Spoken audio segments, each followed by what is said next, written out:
I worked for the British Foreign Office. I became a British ambassador. I was a British diplomat for 20 years. I was always very patriotic to be British. I was very, very proud.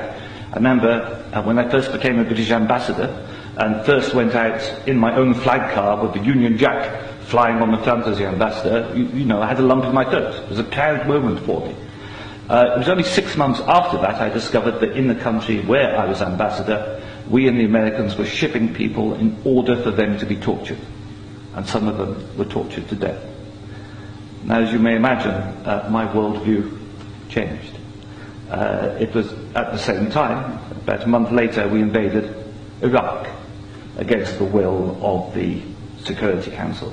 Not just without permission of the Security Council, but in the full knowledge that if it had gone to the Security Council, we would have been voted down. And I, as a British diplomat, saw all the internal memos that went through that decision. I know for certain, I used to be head of the FCO unit that monitored Iraqi weapons of mass destruction. And I know for certain, I can tell you, that they knew there weren't any. It wasn't a mistake, it was a lie. I think it is impossible to be proud of the United Kingdom. I think when we invaded Iraq, we did to the United Nations what Hitler and Mussolini did to the League of Nations.